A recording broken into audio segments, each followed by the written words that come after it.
Darkness, the breeding ground of horror, where fiends not of this earth appear. Moments of terror, and how we relish them. A haunted mansion where actors, papier-mâché, and paint speak a language we know well, the language of horror. We learned it from superstitions, tales, comic books, but most of all, we learned it in those other halls of darkness, the movie theaters of yesteryear.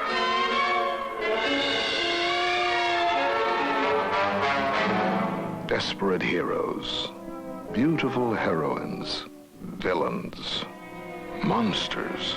Always they were there to provide us with our beloved moments of terror.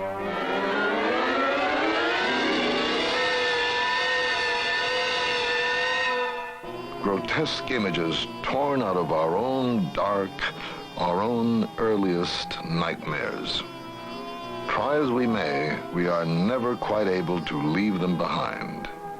And that's the horror of it all.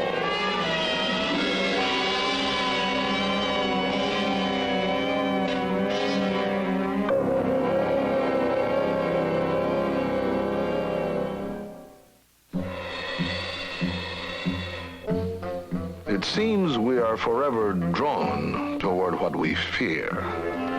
Young or old, we are tempted to go inside the darkness, to come out on another side, a temptation for which we have always been willing to pay. We grow up with a certain hunger, not only for the bright things in life, but for things that are fearful and terrifying. The filmmaker puts something on the screen, and each individual member of the audience adds something unto themselves to complete the process.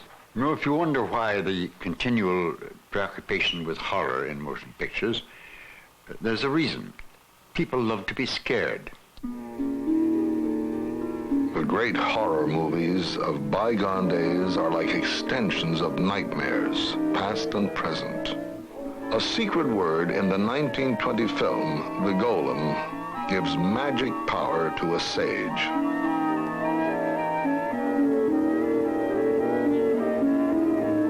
So taken was Paul Wegener with the legend of an inanimate figure who becomes a champion against oppression that he 3 times turned it into film.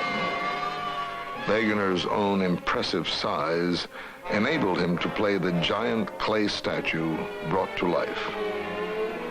The Golem set a pattern, defying the laws of God and man, even with good intentions, inevitably led to disaster. We learned, too, that beautiful women would never be safe with monsters. Also, in horror films, leading men are invariably ineffectual against monsters.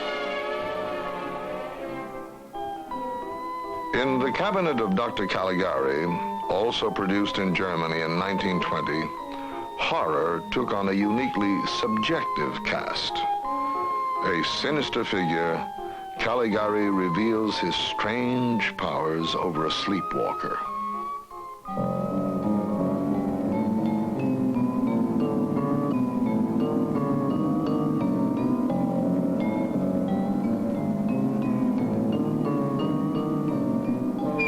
Seeking to project the world of a psychotic, this film uses painted flats to create a threatening and surreal environment as Cesare, the somnambulist, goes forth to commit the murders commanded by his master. This scene was so unsettling that it helped make The Cabinet of Dr. Caligari one of the most discussed films of the 20s. An abiding dread that would be aroused repeatedly in horror films of the future, being attacked when we are most vulnerable, while we sleep. The Cabinet of Dr. Caligari catapulted Conrad Veidt to world attention and it bore home the axiom horror films would repeat. Our monsters were invariably very human and vulnerable to beauty.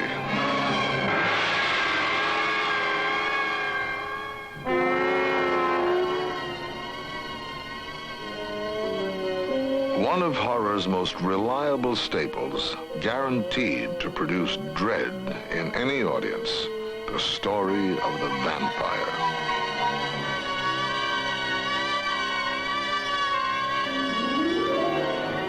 In 1922, moviegoers were mesmerized by the German-made Nosferatu, an early working of the Bram Stoker novel Dracula.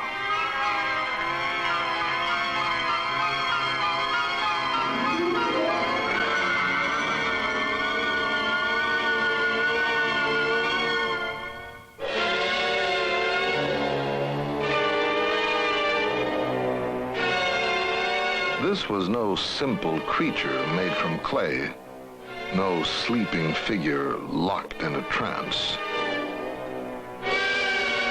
This was the undead, a monster who retreated by day to his coffin, but who roamed by night to feed on human blood.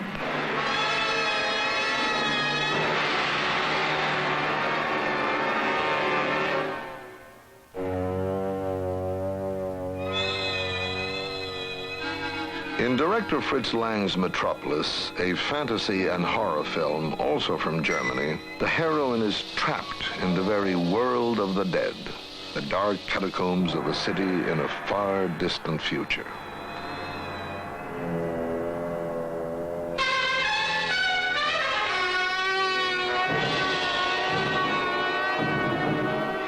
As always, the heroine's cries bring no rescue. Her villainous pursuer, the arch-heavy of the horror film, the mad scientist. A scene that would echo and re-echo in horror films to come. The laboratory where a scientist dares imitate God as he transfers the very soul of a human being to give life to his robot creation.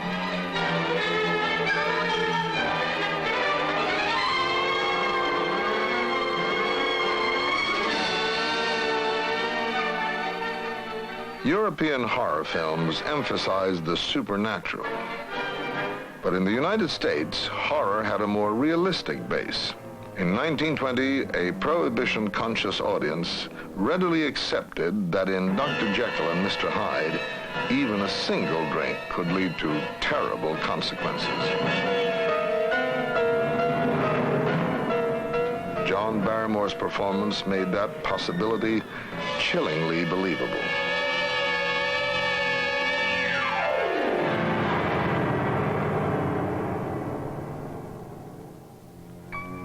He understood Stevenson's play. Stevenson mentioned that he was the personification of evil, but it was the evil of his expression, and it was not achieved by Barrymore with makeup. You know, the leading men are not remembered by the public. It's the heavies that are remembered, because they're the characters in plays and in motion pictures who are the active ones. The leading men are acted upon, but the heavies, the villains, are the ones who do things. That's why the great actors of, ever since Betterton, have preferred to play the heavies. Lou Tellegen was a leading man to Sarah Bernhardt for many years. He came to the States, and I got to know him because we were both sculptors. He was an extremely handsome man with a magnificent physique, walked like a panther, had a cold gray eye that you could see a mile away. And he once said to me, "I love my men of sin." Lon Chaney, one of the great actors of silent films, gave his men of sin 1,000 faces, each more fear-inspiring than the next. Chaney's pride was that he not only performed his own stunts, he also created and applied his often spectacular makeup. One of his greatest films, made in 1925, The Phantom of the Opera. The important element is that much of it takes place in the semi-darkness of catacombs. In a way, the Paris Opera House is a symbol of the unconscious mind in which dwells monstrous desire, and this struck a resonant chord in many of the masculine members of the audience. Chaney's performance, because he spent much of the time wearing a mask, was a matter of ballet. He was a master, a consummate master of pantomime. Phantom of the Opera didn't have any overt supernatural implications, but we had a man who slept in a coffin, who lived in catacombs 5 levels below the Paris Opera House, and who masked himself to disguise a hideous face. And in a way, he pressed the buttons of an audience that at that time was very unaware of the sexual symbolism involved, but it registered nonetheless, because in effect, the character of Chaney, as portrayed in The Phantom of the Opera, was that of a man who is ashamed or afraid of his own sexuality, who conceals his monstrous desire, as it was termed in those days, under a mask. When it is revealed, the heroine recoils in fright from a kindly, gentle man who is now revealed as a hideous being. The unique quality of the silent film in America was that it did not deal with supernatural topics per se. Actually, evil was personified by the ugly and the deformed, as in the case of Lon Chaney and the other actors, and it took place usually in an atmosphere of darkness. We knew, of course, that handsome people were almost invariably good, and that deformed, elderly, unfortunate people were bad. This we had learned in our fairy tales as children. Now we were seeing those fairy tales in darkness up there on the screen, without benefit of Freudian psychology, without benefit of special effects. The important thing is we believed what we saw, and it frightened the living blazes out of us. A 1927 American film that did frighten the blazes out of audiences, The Cat and the Canary. The dark, haunted mansion where terror could lurk in every corner became part of the growing language of horror.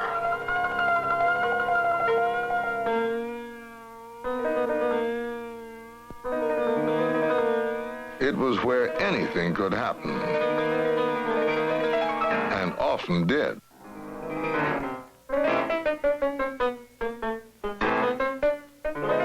Again, the leading man proved undependable. But at least in this film, he provided comic relief. A classic moment of horror and the source of countless nightmares.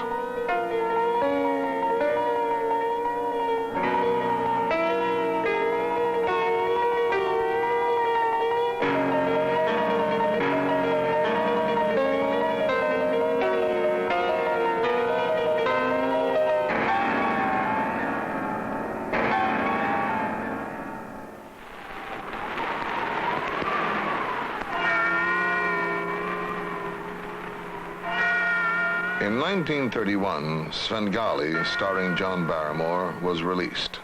Sound had arrived, increasing immeasurably the ways films could influence the emotions of audiences.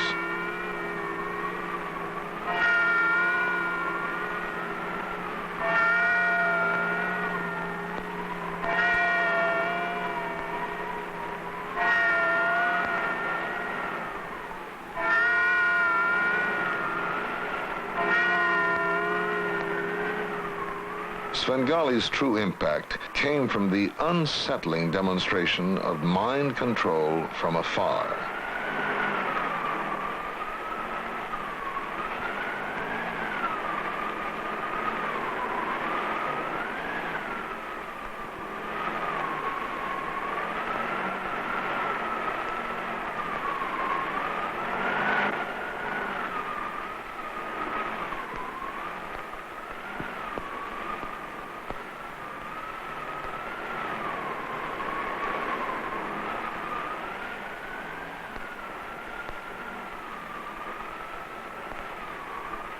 Here was no mad scientist intent on creating life.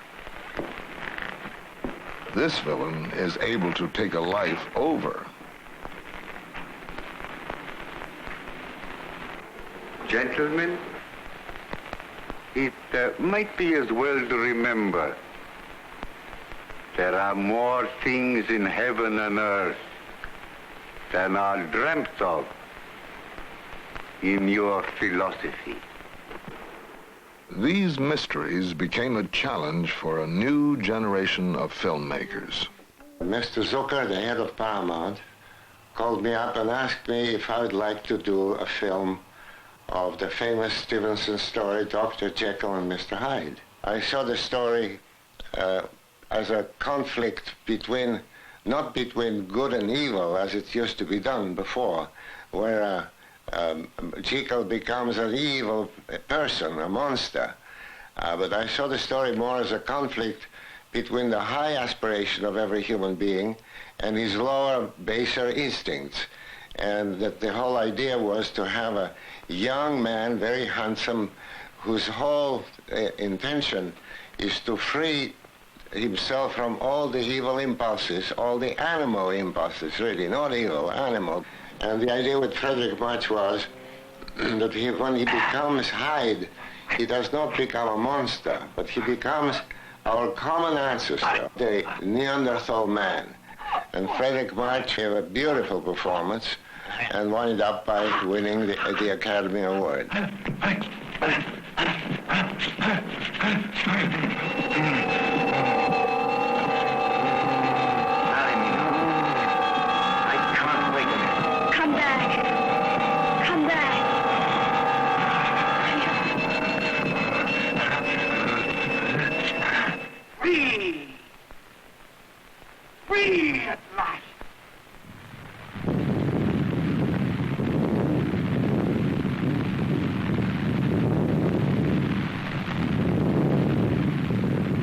It was the same year, 1931. One of the films designed to meet a public appetite for movies that scared was The Bat Whispers. There was the reliable old mansion at night. This time the menace casting shadows, a bat in human form, shades of terror to come. Outside, the reliable thunderstorm.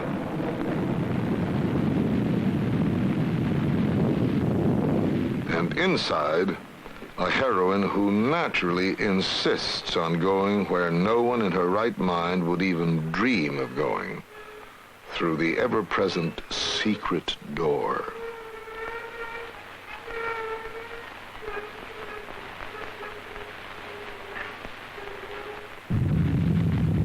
One essential sound of the horror film, the scream of the terrorized heroine, was yet to be heard.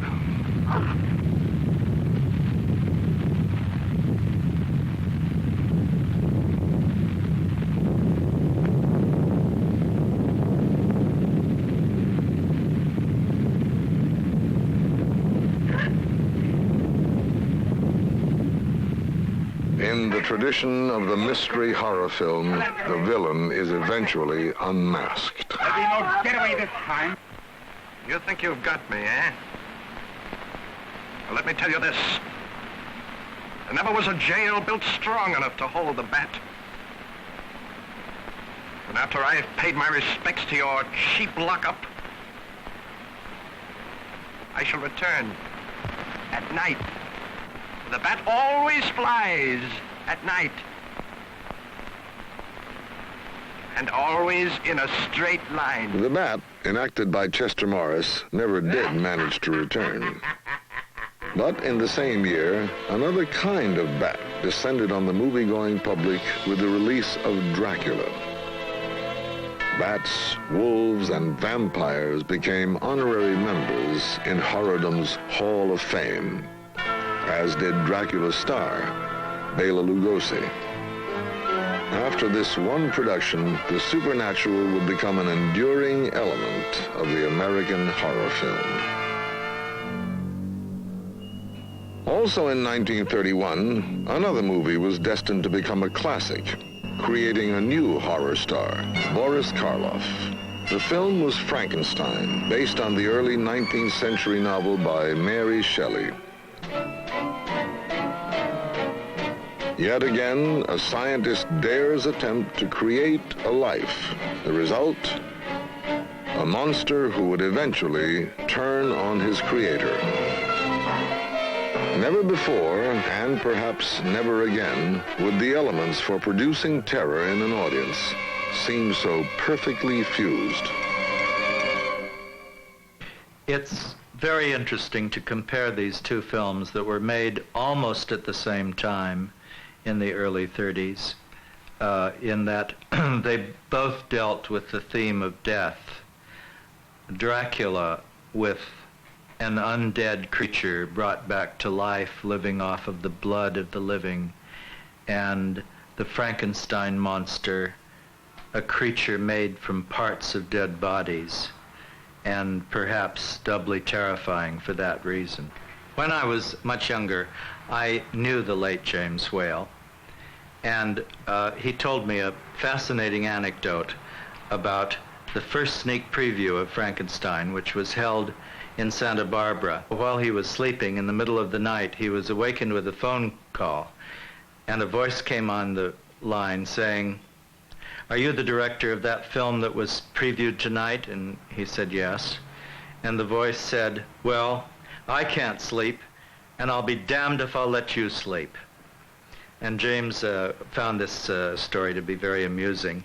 And it was a characteristic of his horror films particularly, that they were always very much leavened with humor, because he felt, and I think rightly so, from a dramatic point of view and from the audience point of view, that it was very important to relieve the tension that was built in a horror film with humor along the way.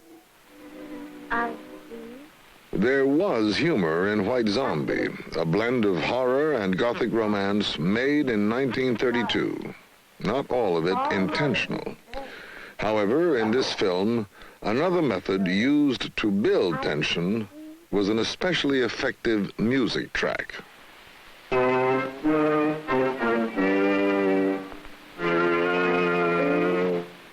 is it? I see death.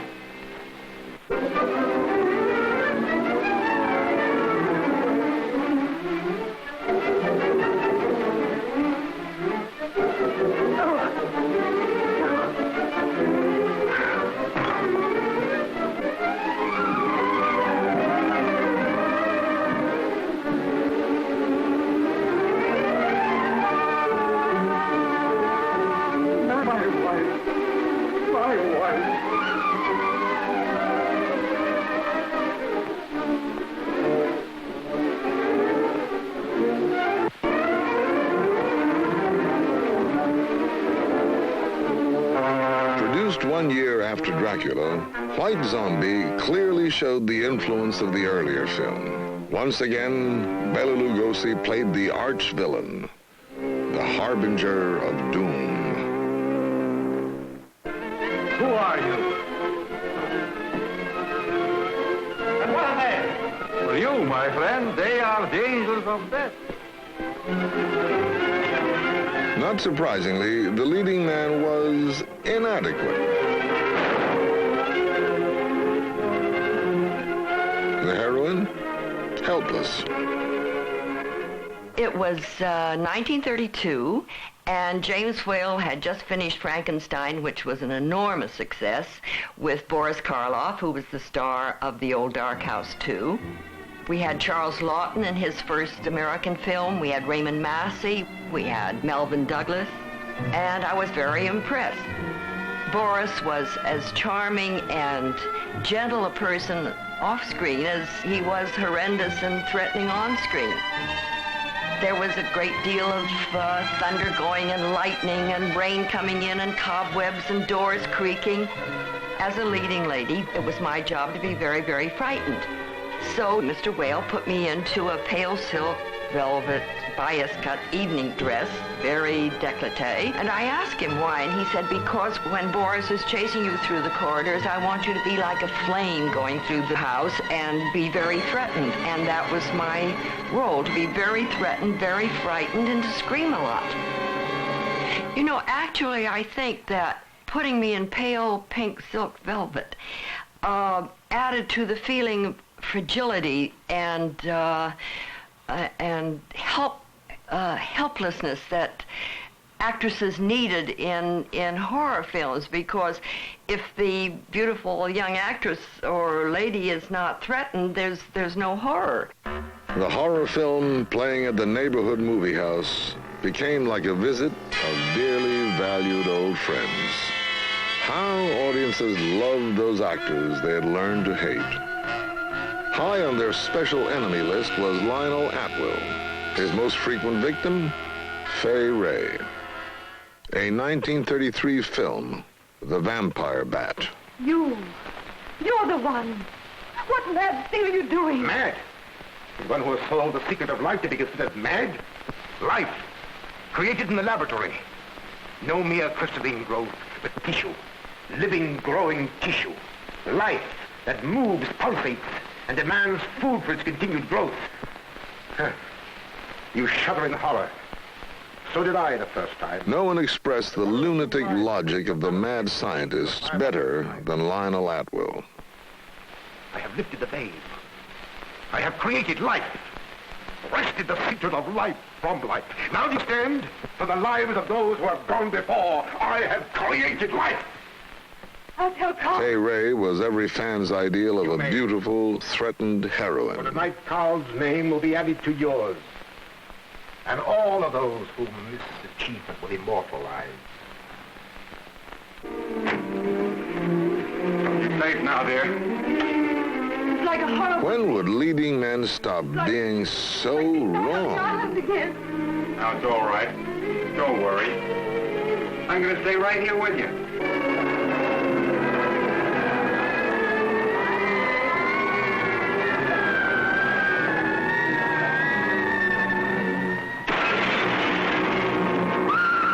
Surely Fay Wray never had better reason to utter her famous scream than in the classic horror film of 1933, King Kong. But audiences everywhere understood. Love was what the monster gorilla really felt for the beauteous Fay.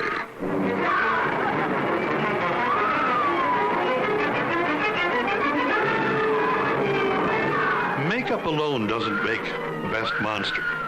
The best monster is one whom we, as members of the audience, can recognize through the makeup as having some of the qualities that are buried within ourselves.